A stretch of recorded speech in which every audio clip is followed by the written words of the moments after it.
A las 3:47 de aquella madrugada, la luz del cerro no era de este mundo. Esteban Ruiz recordó ese número con la misma precisión con que recordaba las horas de los turnos. Era el paralaje exacto entre la soledad y el vértigo. La clínica del pueblo había quedado a oscuras por un corte que nadie esperaba. La radio del coche escupió estática y se rindió, de pronto, al silencio. En la carretera de terracería, el motor hacía un ruido bronco que le parecía demasiado humano en medio del viento que venía de la sierra. Subió despacio, con las manos siempre listas en el volante, como si el vehículo fuera un corazón vigilante. La esfera apareció antes de que pudiera distinguirla como forma. Al principio creyó que era una linterna, luego una bengala, y finalmente se dio cuenta de que no estaba hecha de luz común. Respiraba. No tenía una fuente. No había fuego ni filamento. Era una masa pulida de azul que ondulaba, como si dentro de ella latiera un mar. El olor también fue extraño. Un rastro de ozono, humo de copal y algo frío que le erizaba la nuca. En la ladera del copal, entre la jarilla y las rocas, la esfera flotó como una fruta suspendida y proyectó sobre Esteban sombras que parecían tener memoria. Al lado de la esfera había una figura. No era alta. Su forma recordaba a un niño envuelto en vendas de luz, con membranas que vibraban a la velocidad de una respiración distinta. Estaba herida. La piel luminosa mostraba hilos oscuros que alguien habría llamado cicatrices. Esteban salió del coche sin pensar en su botiquín. Las manos le temblaron por la mezcla de frío y sacralidad.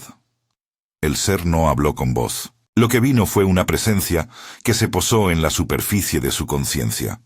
Una frase que no escuchó con oídos, sino con la sangre. La primera imagen que llegó fue la de una mujer recogiendo agua a la orilla de un río. Una mirada que no era memoria local, un nombre que no cabía en la geografía de la sierra. Luego vino otra escena, rápida como un parpadeo, y Esteban supo que no eran sueños, sino algo que le era mostrado, colocado en su cabeza por un mecanismo que no exigía palabras. La sensación tenía la definición del asombro y el peso de lo sagrado. No recordaba haber dado permiso para que le mostraran nada. Aún así, la visión le ofreció una frase que se asentó como un escalofrío en la columna vertebral. La resurrección fue una tecnología de la consciencia. La idea, tal cual, no resonó con teorías ni catecismos. Vino como una llave en el sitio donde la fe y la duda se encuentran a tientas. Esteban retrocedió un paso, pero no apartó la vista de la figura. Sus manos buscaron el botiquín por el instinto del paramédico. Atender a quien está herido es más que oficio. Es un deber que se dice en los huesos. El ser extendió, si se podía llamar así, una proyección sobre la mano de Esteban. Fue un objeto pequeño y frío. Un fragmento que parecía cristal y al mismo tiempo guardaba en su interior un movimiento suspendido. No era un cristal común.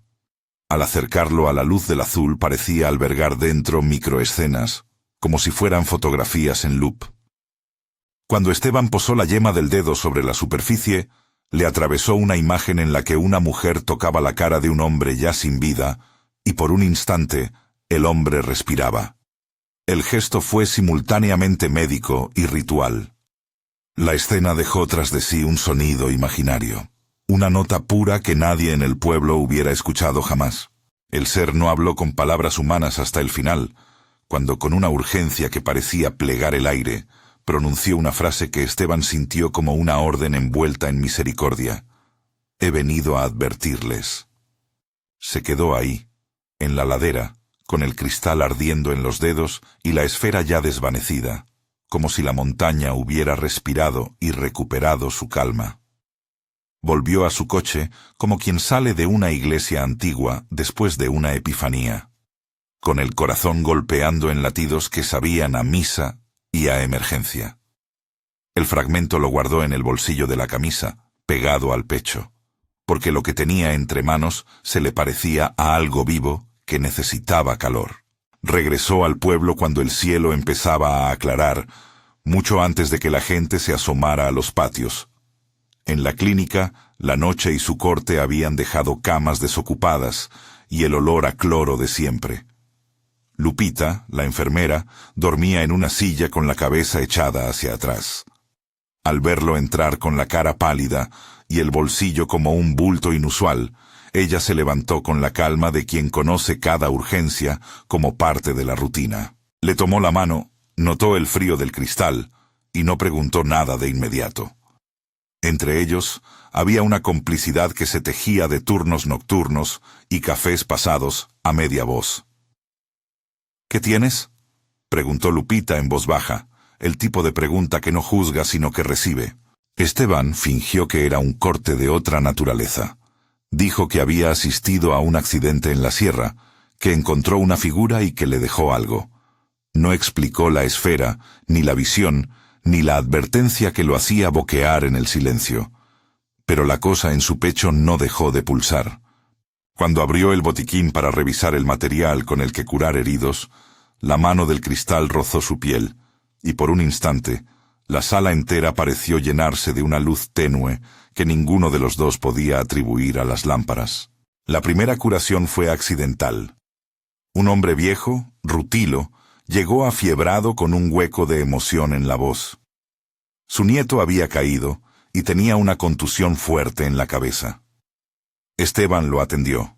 Comprobó reflejos, limpió la herida, aplicó puntos con la rutina de siempre.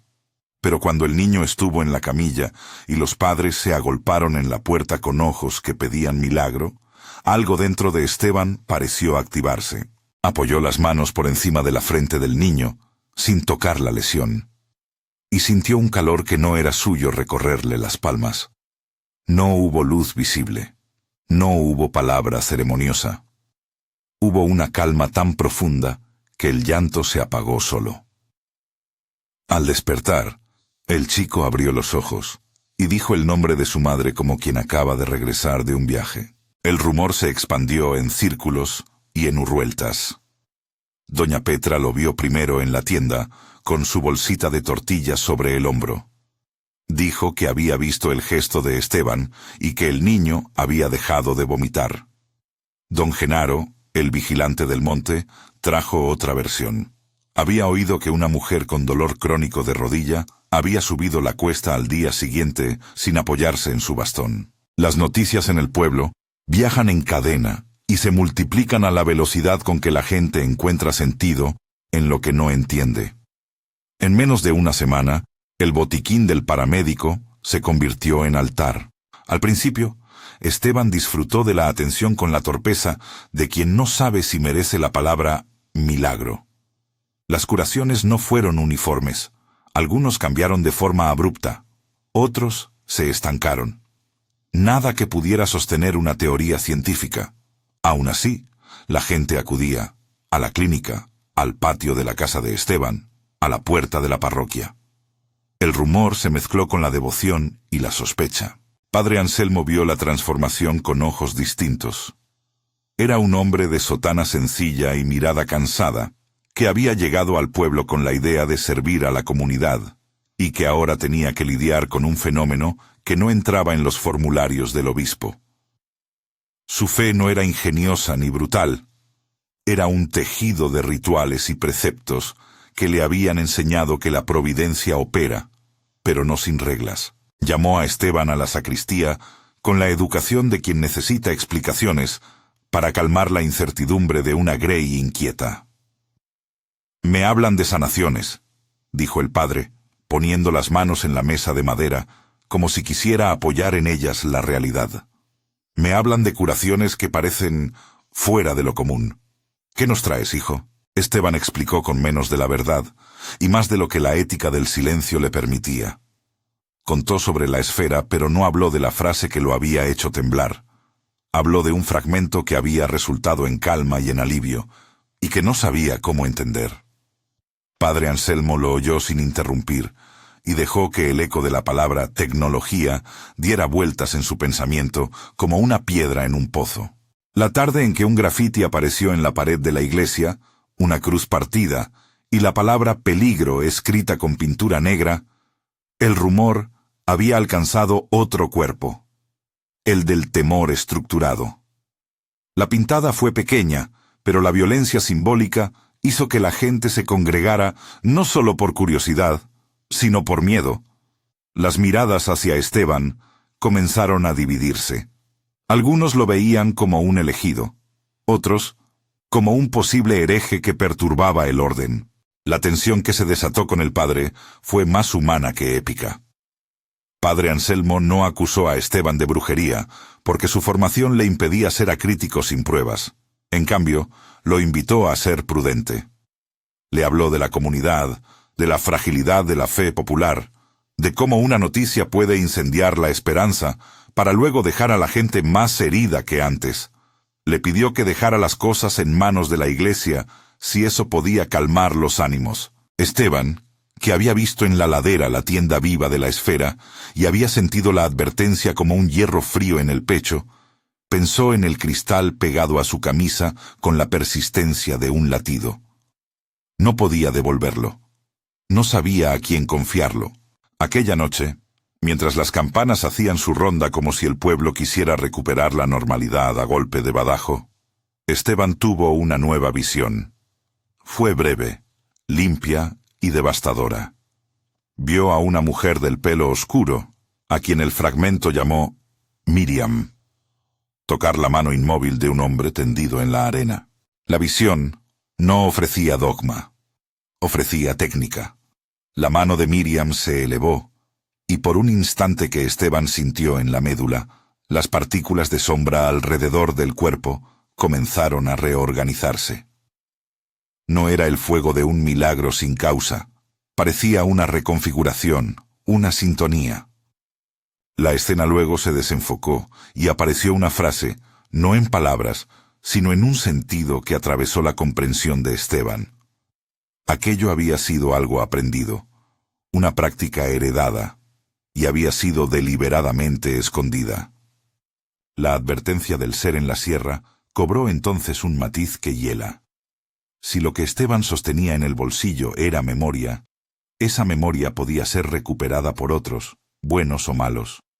Si la resurrección, tal como la visión la mostraba, era una tecnología de la consciencia, una forma de recomponer lo vital, entonces guardarla exigía custodios.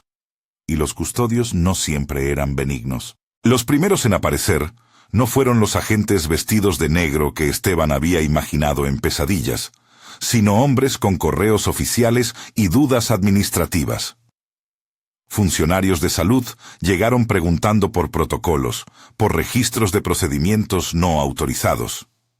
Vinieron con carpetas y preguntas enlatadas.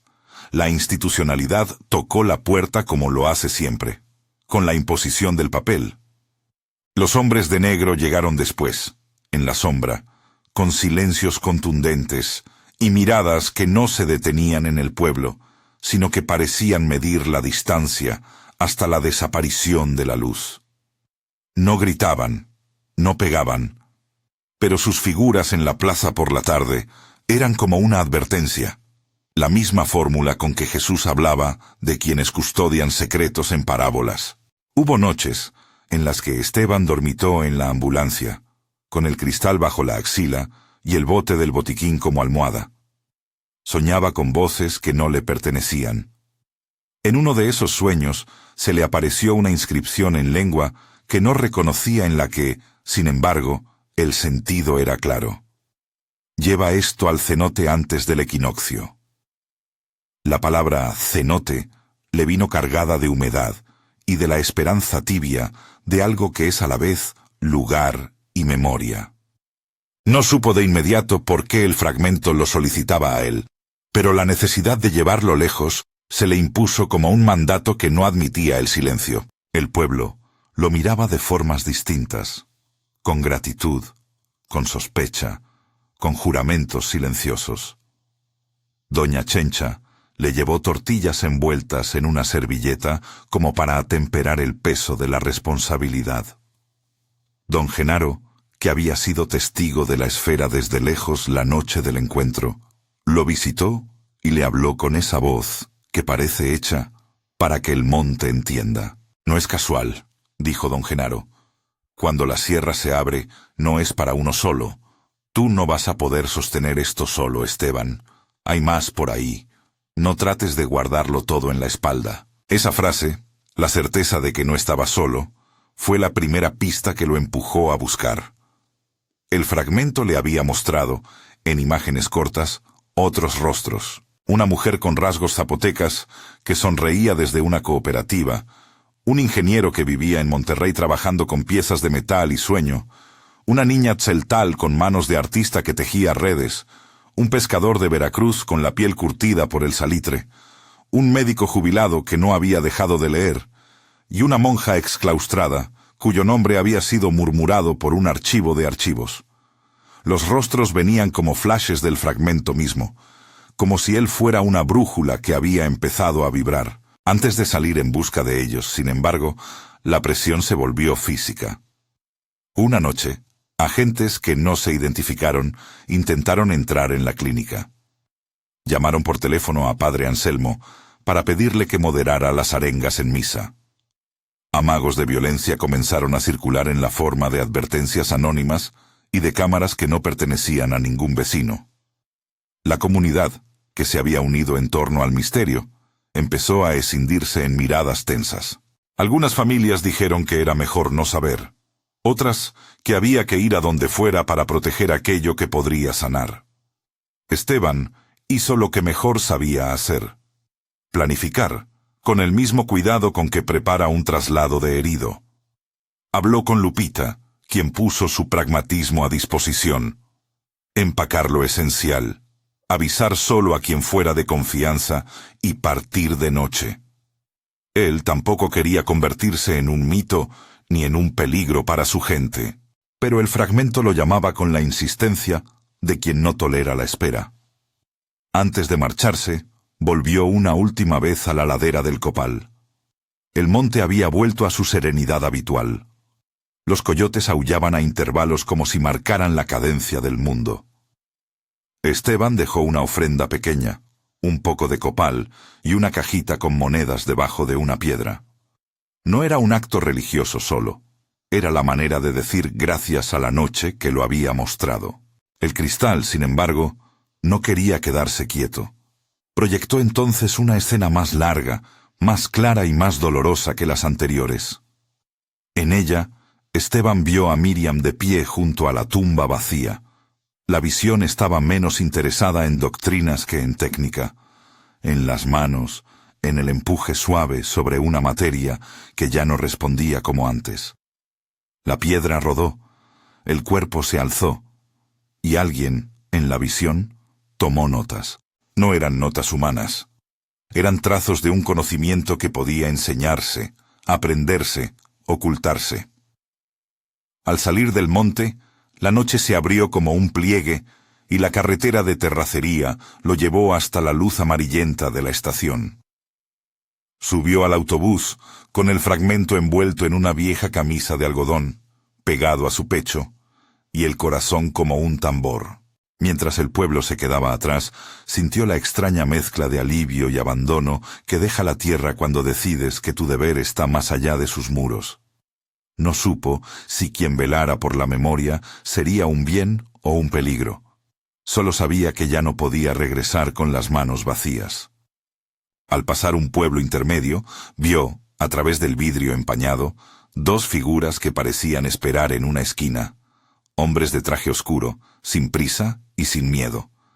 Sus ojos se clavaron en la silueta del autobús como quien lee el índice de un libro. La escena no era de película, pero habrían podido serlo. La vigilancia ancha y callada de quien ha sido entrenado para soplar silencios en el oído de los demás. El autobús pedaleó y dejó atrás las sombras. Esteban pensó en las palabras que el ser le había dejado. Advertencia, custodia, cenote. El fragmento caliente en su camisa parecía latir con la urgencia de quien reclama su destino. En la madrugada, mientras la carretera dibujaba curvas y el paisaje se volvía una sucesión de sombras, Esteban recostó la cabeza en el cristal de la ventana. El fragmento, En su bolsillo, proyectó una última visión antes del sueño. Un círculo de 7 personas paradas en la orilla de un cenote, cada una sosteniendo su fragmento. El agua reflejaba no el cielo, sino esferas de luz que bajaban desde una columna que parecía venir de encima del mundo. En la visión, el equinoccio no era solo un tiempo astronómico, sino una bisagra que, si se cerraba sin ellos, dejaría una historia enterrada. La palabra portadores resonó como una devoción pendiente. El autobús dobló a la costa, y el salitre se mezcló con la noche, como un recordatorio de que el viaje no era solo físico. Esteban sabía que al otro lado del camino esperaban decisiones que podrían costarle la tranquilidad, la seguridad y quizás la vida tal como la conocía. Sabía también que la responsabilidad de un secreto no es ligera. Pesa sobre el alma e imprime en los hombros la forma de una cruz que no siempre es visible. Con esa consciencia, miró la carretera y apretó el fragmento con una mano hasta que la tela de su camisa dejó pequeñas huellas, como si el cristal quisiese anclarlo a la carne del mundo. Si no llegaban al cenote antes del equinoccio, si los guardianes del silencio encontraban los fragmentos primero, entonces aquello que había comenzado como una curación rotunda en una cama de clínica podía convertirse en otra cosa. Una lección sobre el precio del conocimiento. Esteban no pudo evitar pensar en lo que había escuchado esa madrugada en la sierra. He venido a advertirles. La frase volvió en la forma de una campanada que no encontró eco en la oscuridad, sino en el corazón de todos los que, de un modo u otro, estaban a punto de convertirse en referentes de una historia demasiado grande para un solo pueblo. Cuando el autobús se detuvo en un módulo a la orilla de la carretera para dejar a un par de pasajeros, Esteban bajó y encendió un cigarro sin ganas de fumar. La noche olía a gasolina y a mar. Al otro lado, una mujer con el rostro recogido en un rebozo miraba con curiosidad. Tenía la edad de quien ha visto muchas primaveras, y la mirada de quien ha sabido reconocer, en la incertidumbre, la semilla de una decisión. Esteban vio en su semblante algo que le resultó familiar: la urgencia de las manos que no se resignan a callar. «¿De dónde vienes?», preguntó ella en un español con la cadencia de las orillas. «De allá», contestó Esteban, señalando con la barbilla hacia el oeste, donde la sierra se perdía en la memoria. «Y voy hacia allá», dijo, apuntando sin saber a dónde exactamente. Hacia el sureste, hacia el cenote que la visión le había mostrado. La mujer sonrió con esa dignidad antigua que no requiere instrucciones. Esteban no supo si ella era una señal o un reflejo de su propia necesidad de compañía. Volvió al autobús, encendió el fragmento en su bolsillo como quien enciende una lámpara interior, y se sentó.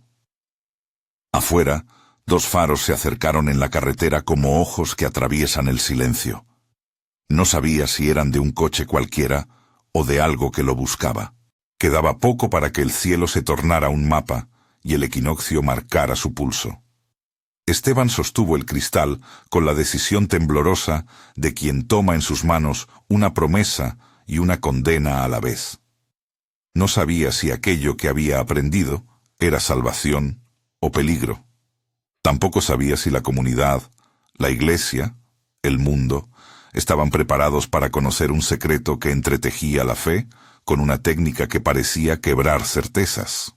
La advertencia seguía latiendo en su memoria. Había llegado para él como un llamado y como un juicio. Se ajustó el morral, miró una última vez la ladera que dejaba atrás y pensó en las palabras que la esfera había repetido. He venido a advertirles. Era la última frase que sonó en su cabeza mientras el autobús arrancaba y la noche tragaba los contornos del pueblo, dejando en el aire el rumor de lo que estaba por venir. Si esta historia te atrapa y quieres saber lo que sigue, suscríbete y activa las notificaciones. El autobús siguió su ruta y dejó a Esteban en la estación rumorosa de un pueblo costero que olía a mangle y a fritura de pescado. El fragmento latía contra su pecho, como si en ese pulso respondiera a algo más que su propio calor. A veces le proyectaba imágenes en destellos que casi podía sostener con la mano. Manos que tejían, manos que soldaban, manos pequeñas que modelaban barro. Bajó con la mochila al hombro y la garganta seca. Nada en su mirada quería parecer asustado, pero la gente que esperaba en la plaza lo miró con la mezcla habitual de curiosidad y prudencia que reserva el pueblo al que llega alguien con prisa. La primera llamada del cristal ocurrió a media tarde, en la plaza de un mercado donde los colores sapientes de los rebozos le hablaron a su fragmento en una lengua que no era palabra, sino memoria. Una mujer de rostro anguloso y manos fuertes que trabajaban el telar se acercó al puesto donde Esteban, torpe, buscaba algo de comer. El cristal se calentó en su bolsillo. Proyectó sobre la piel de Esteban una serie de símbolos tejidos, patrones antiguos que el fragmento reconocía como eco. La mujer lo miró sin apuro y dijo su nombre en voz baja, como si lo supiera de antes. «Me dicen María del Sol», respondió sin sobresaltarse ante la extrañeza del hombre que la miraba. «¿Vienes de lejos, hijo?» Antes de que pudiera articular una respuesta razonada, el fragmento emitió una luz tan breve que solo ella la vio. Una hebra de azul que se coló en el hilo del telar, como si quisiera unirse al tejido. María dejó el bastidor y tomó una pequeña cubierta de algodón, sobre la que el cristal reflejó, por un instante, la imagen de una mano que sostenía a otra y la noche de una ladera. Sus ojos se volvieron húmedos. «Lo sabía», dijo. «No siempre lo había sentido así, ¿sabes? Pero ahora sí. Ven conmigo». María del Sol no exigió explicaciones. Tenía la seguridad de quien reconoce un llamado porque su oficio se apoya en la memoria de la gente y en los hilos que pasan de una generación a otra. Le contó a Esteban que en su familia se guardaban historias de cuidados que no siempre se explicaban con hierbas. Le habló de su abuela, una curandera que murmuraba recados a la tierra, y de cómo en algunos días, al coser fajas y rebozos para rituales, sentía que las manos hacían más que coser, ordenaban. Al tocar el fragmento, su piel se iluminó con un mapa invisible que la mujer supo leer sin decirlo en voz alta. El cristal reconoció su presencia. Al hacerlo, proyectó una visión de la cooperativa donde trabajaba. Gente rodeando un fogón, manos que apretaban tortillas, una pequeña iglesia olvidada. La imagen mostró también líneas de energía, como venas que atravesaban la comunidad. María aceptó sin dudar. En su decisión no había heroísmo ni miedo, solo la calma de quien ha sabido escuchar las señales de su propia sangre. Le dio a Esteban una pequeña pieza de tela bordada y dijo que la llevara junto al fragmento. Para que recuerdes que lo que se guarda no es solo un objeto, sino un tejido, le explicó. El viaje a Monterrey fue una prueba de paciencia. El segundo elegido, un ingeniero llamado Raúl, no era el tipo de persona que creía en portentos. En su laboratorio improvisado de piezas y engranajes, había sustituido la fe por cálculos y planos. Con un gesto de ironía, dijo que si el mundo tenía secretos, prefería descubrirlos con una lámpara de trabajo y soldador. Pero el fragmento, cuando Esteban lo dejó sobre la mesa de su taller, proyectó un esquema que se parecía a una partitura más que a un plano mecánico. Una secuencia de toques, vibraciones, tiempos. Raúl frunció el ceño y sintió en la nuca la sensación de una memoria que no era suya. Una instrucción que se le ofrecía en forma de nota. «Tal vez es solo una metáfora», murmuró. «Pero si con esto alguien se cura, yo quiero entender cómo funciona». El ingeniero aceptó participar porque le intrigaba la posibilidad de traducir intuición a procedimiento. No prometió fe, ofreció curiosidad. Esa curiosidad sería crucial más adelante. A la niña Tzeltal la encontraron en un pueblo entre cerros y milpas. Se llamaba Ixchel, tenía 10 años y una risa que parecía viento en hojas de palma. Vivía con su tía y vendía pequeños muñecos hechos con hilo. Sus dedos tenían la destreza de quien ha manejado desde siempre el mundo como materia que se puede reorganizar. Cuando Esteban se acercó, no dijo nada. El cristal lanzó una imagen de su pueblo. Una procesión de barro y humo, la niña danzando con un pañuelo. Ixchel sonrió y tomó el fragmento en su mano pequeña. Al tocarlo, afirmó con la convicción de los niños que saben ver sin filtros. «Tenemos que ir al cenote», dijo. «Mi abuelo siempre me contó de una agua que escucha. Él decía que ahí las cosas se arreglan». Ixchel no necesitó que nadie le explicara el equinoccio. En su lenguaje había aprendido a contar el tiempo por estaciones y por rituales. Su aceptación fue una mezcla de inocencia y certeza, la que solo se gana cuando los relatos de familia se vuelven mapas.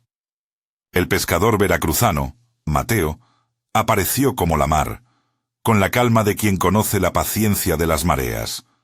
Su piel tenía la tonalidad del tabaco y del sol, sus manos olían a sal.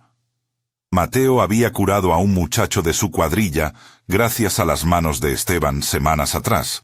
Al saber que el paramédico emprendía un viaje para proteger algo, fue él quien se acercó con redes y una sabiduría de navegación que el grupo necesitaría al cruzar la península. «No sé de profecías», dijo. «Sé de vientos y de tablas. Pero si esto puede salvar a mi gente, yo me apunto». El doctor Joaquín, médico jubilado, apareció como una voz de razón que llevaba escondida la ternura de la experiencia. Estaba retirado en un pueblo donde aún atendía a quien tocara su puerta. Cuando el fragmento le proyectó un recuerdo de su época de residente, de manos que aprendían y del peso de la responsabilidad, el anciano reconoció en él la línea que encontraba entre medicina y misterio. Su decisión de unirse fue menos por revelación que por responsabilidad. Si algo podía aprenderse y tal vez enseñarse, alguien debía transmitirlo con honestidad. La última en llegar fue Sor Rosa, una mujer que había dejado el convento, pero que conservaba la disciplina de una vida de oración. Había salido del hábito por razones personales. Su corazón llevaba cicatrices y una fe que ya no cabía en modelos fáciles. Cuando el fragmento le mostró una visión donde ella sostenía a un niño que no lloraba, comprendió que su vocación era aún ser puente. No necesitó justificar su pasado ni su presente. Su presencia dio al grupo una calma que no era santurronería, sino compasión.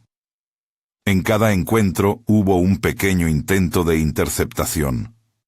Un coche sin placas siguió el autobús que llevaba a Esteban hacia Monterrey.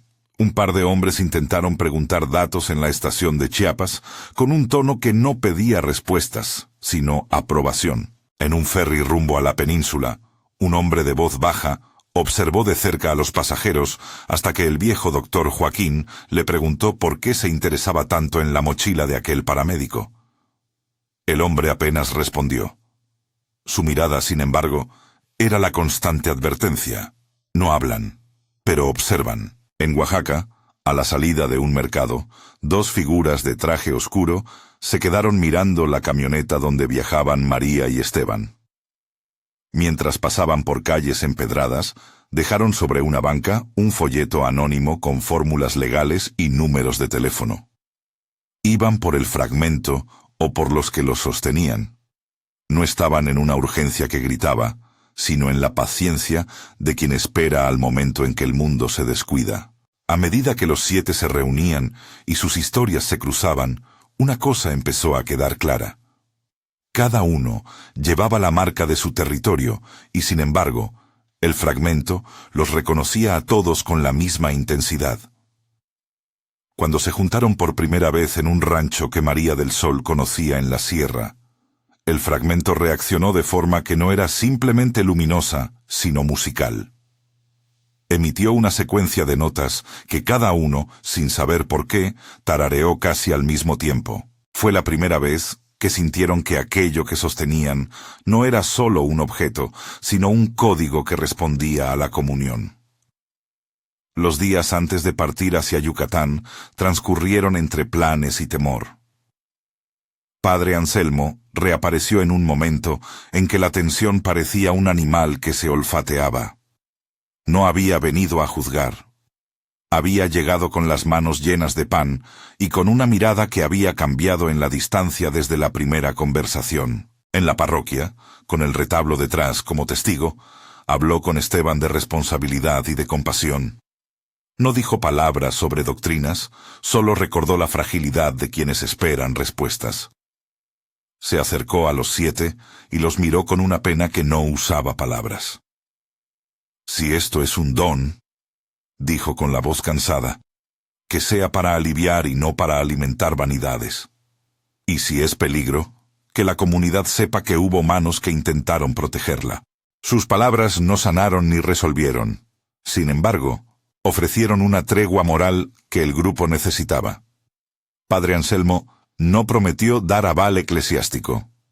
Ofreció su discreción y una ayuda práctica. La parroquia serviría como punto de encuentro para quien necesitara un refugio temporal. Al salir, dejó en manos de Esteban una medalla antigua que pertenecía a la sacristía. «Para que no te sientas solo en la noche», le dijo sin adornos. La despedida fue austera. La camioneta en la que viajaron los 7 se perdió por caminos que olían a hojarasca y a lluvia prometida. El paisaje cambió. De cerros a llanuras, de matorrales a selva de hojas densas.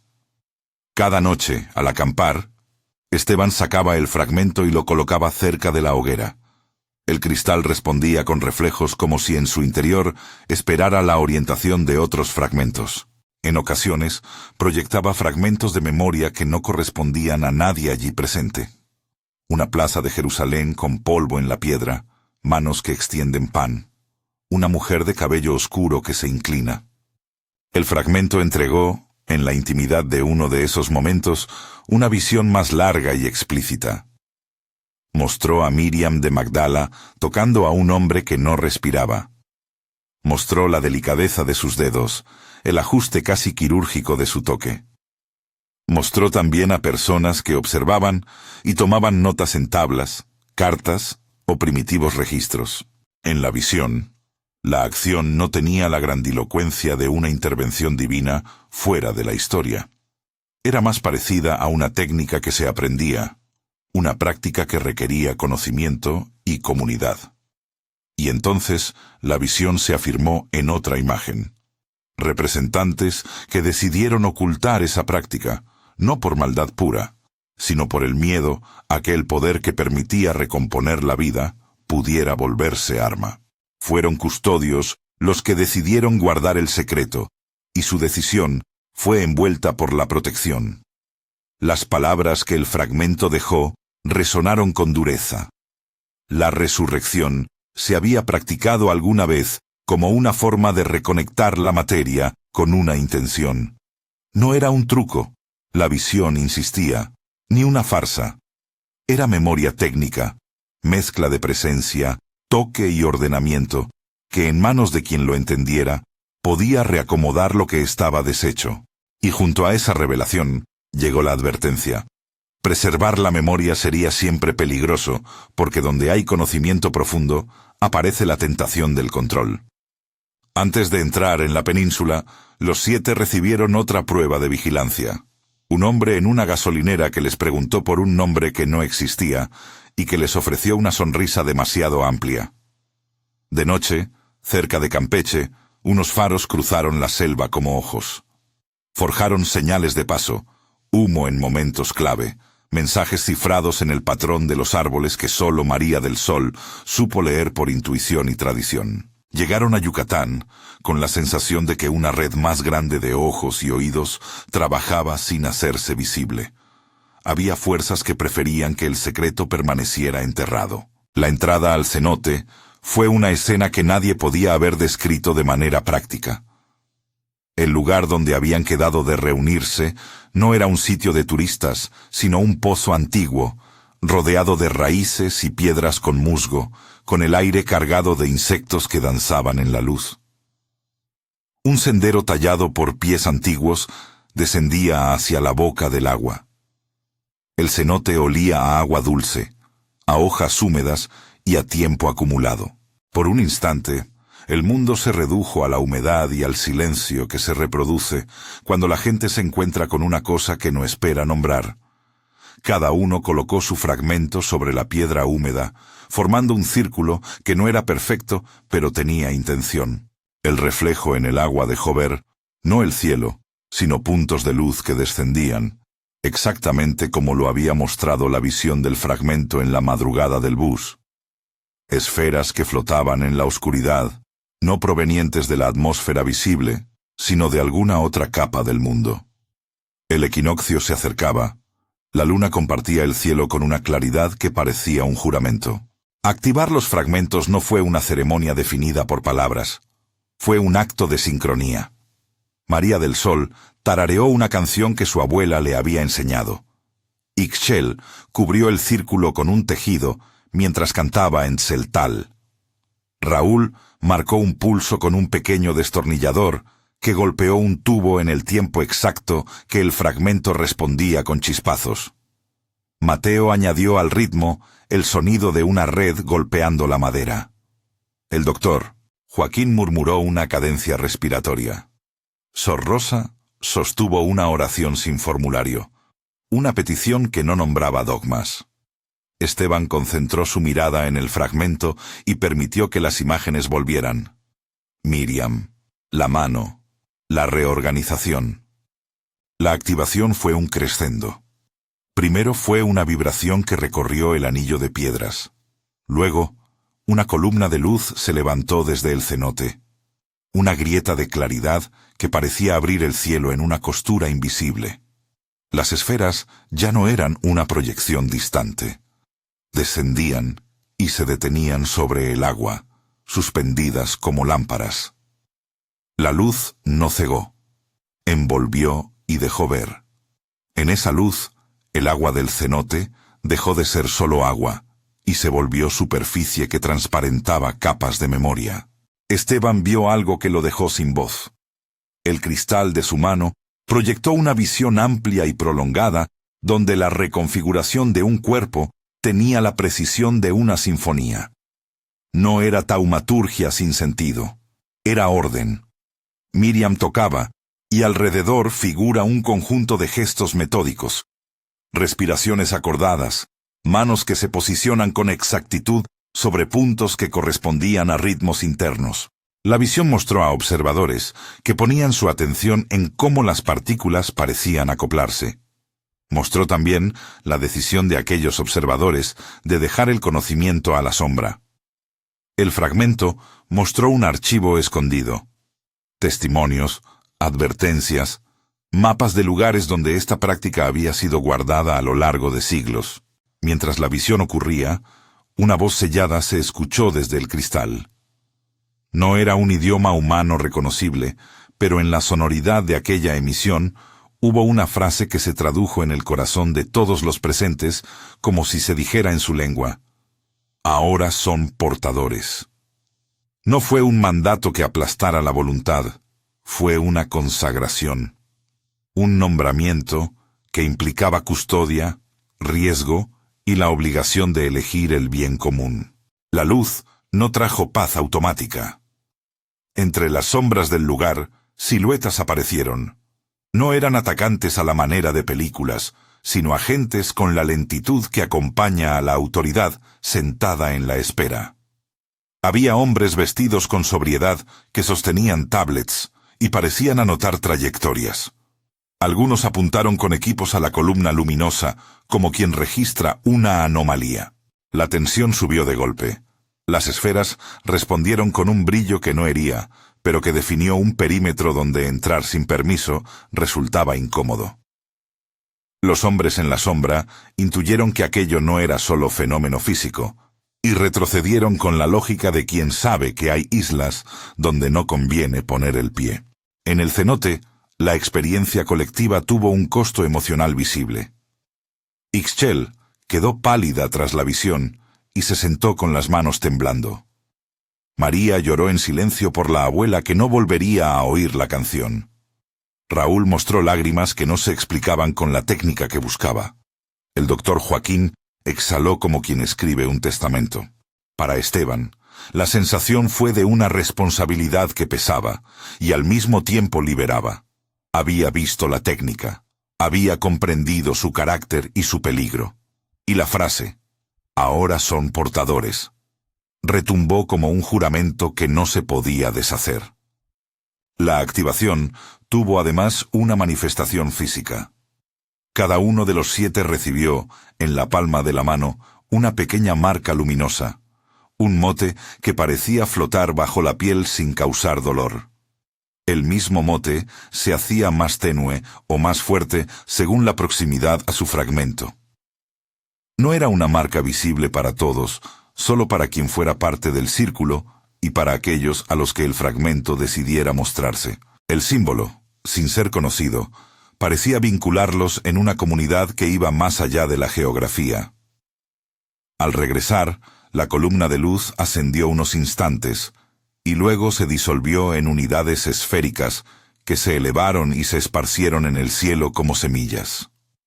En alguno de los flashes finales, Esteban vio altitudes donde las esferas parecían anidar sobre puntos del planeta, con la precisión de una constelación. La visión incluyó una secuencia de fechas. 2026, 2027. No fue una promesa de un milagro que ocurriría según un cronograma estatal, sino la indicación de una ventana temporal en la que algo mayor empezaría a presentarse ante ojos atentos. La retirada del cenote no fue silenciosa. Los hombres de traje oscuro que habían observado desde lejos enviaron una unidad que trató de seguir su rastro. Hubo un cruce de palabras, más que de armas. Se hicieron advertencias veladas sobre la seguridad y la conveniencia de dejar las cosas en manos de quienes saben gestionar el orden. No atacaron porque comprendieron que su presencia ante un fenómeno así solo habría dado más visibilidad. Pero su control de la narrativa era evidente. Dejaron en claro que la cuestión ya no era local. El mundo, con sus aparatos y estrategias, había tomado nota. En los días posteriores, la señal sembrada en el cenote comenzó a producir efectos pequeños y parciales. Climas de conciencia que alteraban la forma en que algunas personas percibían su dolor y su esperanza. No se trató de una ola de curaciones que abrazara al planeta. Fue más sutil. Familias que se reconciliaban, ancianos que recuperaban apetito, vecinos que escuchaban con más atención. Esas consecuencias no certificaban la técnica de la visión ni la convertían en doctrinal. Eran indicios, tejidos de cambio que podrían crecer o no. La semilla había sido plantada, pero su germinación dependería de muchos factores humanos. Al volver al pueblo, Esteban notó que lo miraban de otra manera. No con el entusiasmo ingenuo de los días en que curaba por error, sino con una mezcla de respeto, temor y gratitud que abruma. En la clínica, la vida cotidiana volvió a su ritmo. La camilla se llenaba, la radio escupía noticias de siempre, y Lupita, con la serenidad de quien conoce los tiempos, le dio un abrazo que no fue pregunta, sino anclaje. Padre Anselmo lo encontró en la sacristía. Esta vez no hubo sermones, solo una conversación a solas. «Has vuelto con más que historias», dijo el sacerdote. «No sé explicarlo todo, Esteban, pero vi en la gente un modo de esperanza que me asusta y me alienta. Si esto va a cambiar la forma en que rezamos, que lo haga con prudencia». Padre Anselmo no pidió que guardara el secreto por obediencia institucional. Propuso una tregua y un pacto de cuidado. La Iglesia ofrecería protección discreta a quienes lo necesitaran, y él, en lo que la fe le permitía, intentaría reconciliar aquello con su vocación de servicio. No fue una absolución, fue acompañamiento. Esteban, con las manos aún olientes a humedad de cenote y con la marca luminosa en la palma ligeramente visible en la luz del alba, aceptó. El tiempo trajo novedades. Llegaron rumores de grupos que habían atestiguado fenómenos similares en lugares lejanos. Un video mal editado, grabado con un teléfono que nunca reveló su fuente, mostró una columna de luz sobre una ciudad y desató especulaciones en foros y redes sociales. Los guardianes del silencio respondieron con maniobras para contener la narrativa, cortes de información y negaciones técnicas que preservaban el misterio. El mundo moderno trató de racionalizar lo que no cabía en sus esquemas, sin embargo, poder negar la extrañeza de algunos testimonios. Para Esteban, la vida nunca volvió a ser la misma. Aún atendía partos improvisados, curaba cortes y daba inyecciones. Su fama se reducía a miradas y voces que dejaban caer la palabra portador en las esquinas. A veces, por la noche, sentía que personas que antes eran indiferentes le ofrecían sonrisas contenidas. Otras veces, notaba cómo un par de ojos lo seguían en la plaza y se preguntaba si eran de vigilancia o de preocupación. Vivir con la marca implicaba eso: caminar en un mundo que te observa con la dulzura del que espera y la dureza del que teme el cambio. La responsabilidad que pesaba sobre él se volvió más concreta con una noticia que llegó por carta anónima. Una unidad con orden de incautación había solicitado revisar el contenido de la clínica y realizar un inventario de materiales. La misiva no tenía firma. Era aviso de que la curiosidad institucional, cuando se convertía en acción, podía echar raíces en la estructura del pueblo. Al mostrar la carta a Lupita, ella respiró hondo y tomó su mano.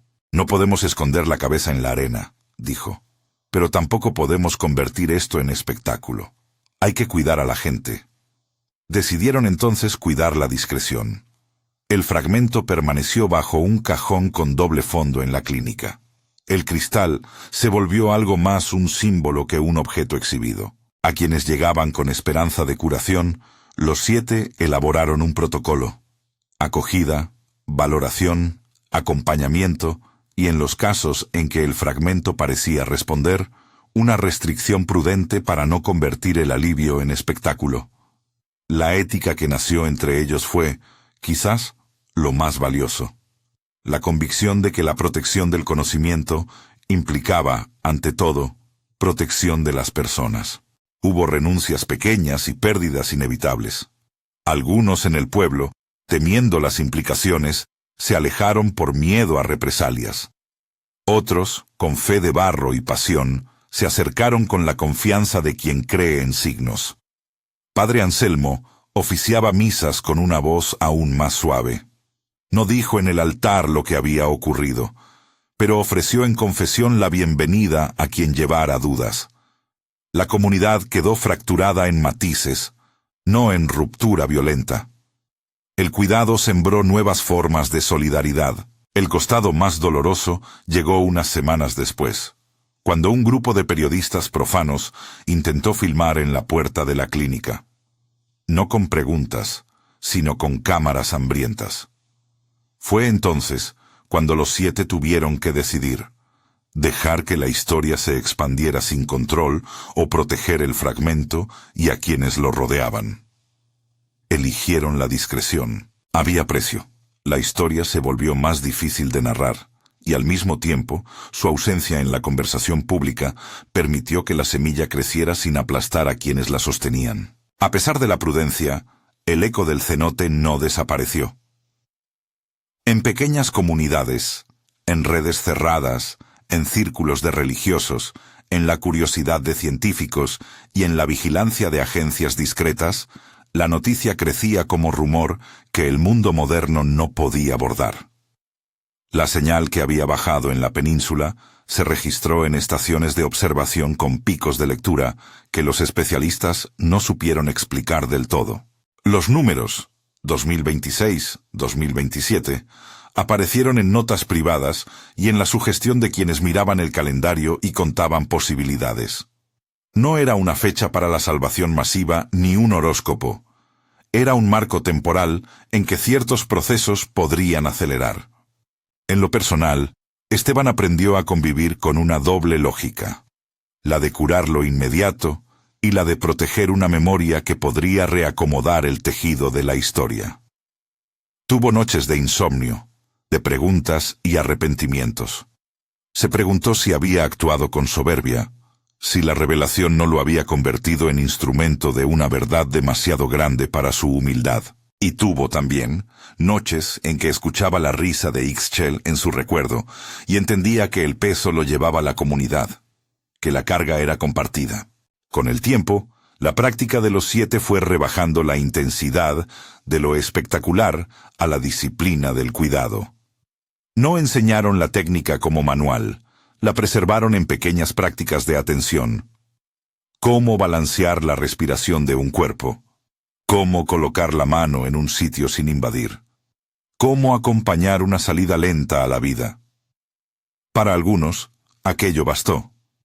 Para otros, era apenas un esbozo de lo que podría llegar a ser. La amenaza, sin embargo, no desapareció. Los hombres de negro siguieron existiendo como presencia asintomática.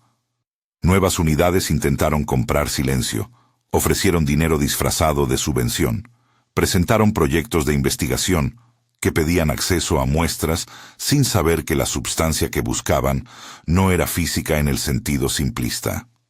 Esteban y los suyos firmaron acuerdos de confidencialidad como quien firma con la boca seca.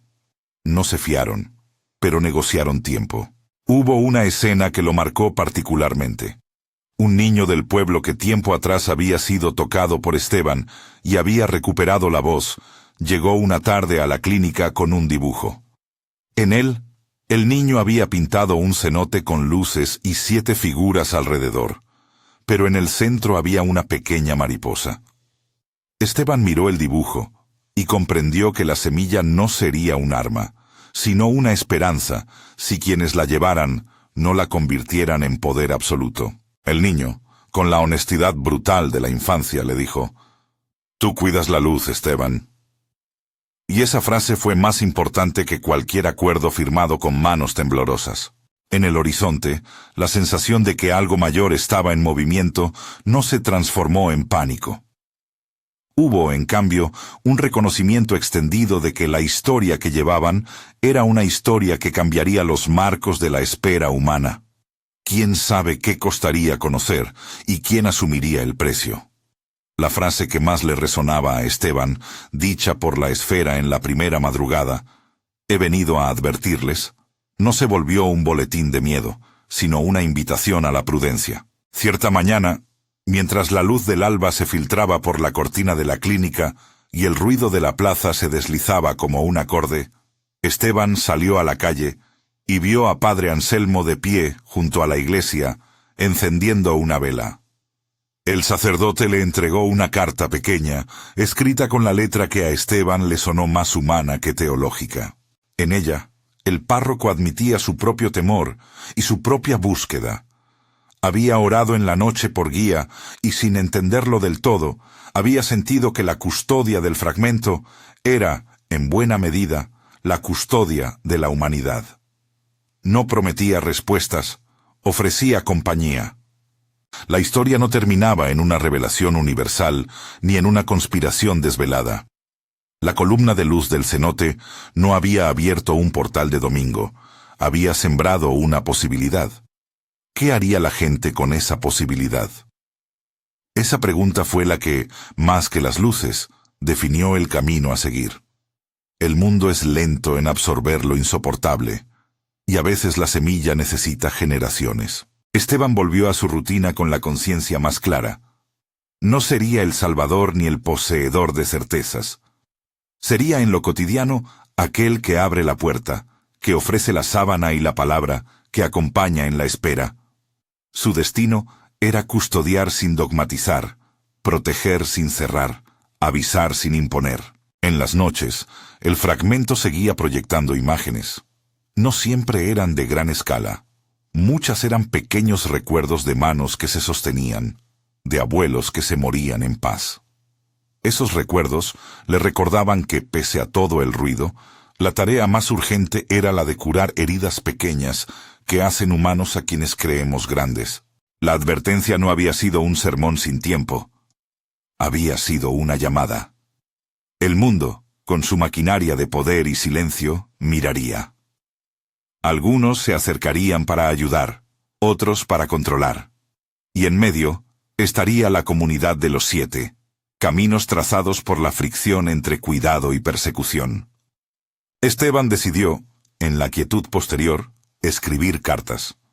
No a gobiernos ni a figuras mediáticas, sino a quienes conocía y que, de una u otra forma, habían sido parte de ese hilo.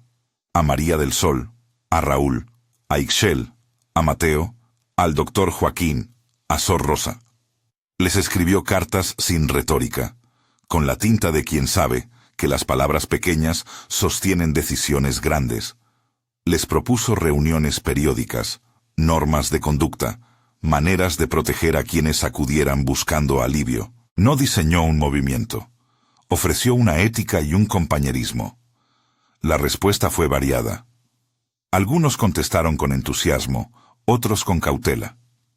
En una de las cartas, Sor Rosa le escribió que había soñado con una multitud que no venía a pedir milagros, sino a aprender a acompañar el dolor.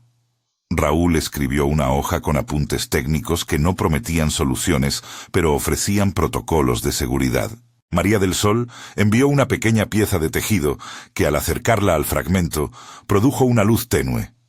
Cada respuesta fue una voz en el coro de la discreción. El precio de la custodia, sin embargo, se hizo tangible cuando una noche la clínica fue objeto de un allanamiento administrativo sin mayores explicaciones. Agentes con órdenes ambiguas solicitaban inventarios y custodiaron la puerta hasta que el doctor jubilado, con calma y papeles en mano, logró negociar un permiso que no comprometiera el fragmento. No fue un acto heroico. Fue la suma de conversaciones, prudencias y, sobre todo, la decisión de no exhibir lo que debía protegerse. Las manos que hicieron el papeleo fueron manos humanas, no manos de trama conspirativa. Los sucesos siguieron, y con ellos la pregunta que pesaba en el corazón de Esteban. ¿Qué costaba el conocimiento y quién pagaría su precio? Había quien diría que la respuesta era la muerte, la prisión o la infamia. Había quien pensaría que el precio era la persecución. Para Esteban, sin embargo, la respuesta parecía más compleja. El precio era la renuncia a la comodidad, la entrega de la privacidad y la certeza de que, al exponer una verdad, se multiplican las responsabilidades. En el cierre de la estación, cuando el sol ya se despedía y las sombras se alargaban con esa lentitud que anuncia la noche, Esteban caminó por la plaza. La gente lo miró, algunos con interés nuevo, otros con la distancia de quien teme el cambio. Se sentó en una banca y sostuvo entre las manos la pieza de tela que María del Sol le había dado. Sintió la marca en la palma y pensó en la columna de luz que había subido en el cenote. Recordó la voz que lo había advertido en la primera madrugada. He venido a advertirles. Aquella advertencia, que al principio le había sonado a amenaza, ahora se le revelaba como cierto cuidado. No impedir que se sepa, pero sí proteger el modo y la forma en que se revela. No sabía lo que el futuro traería.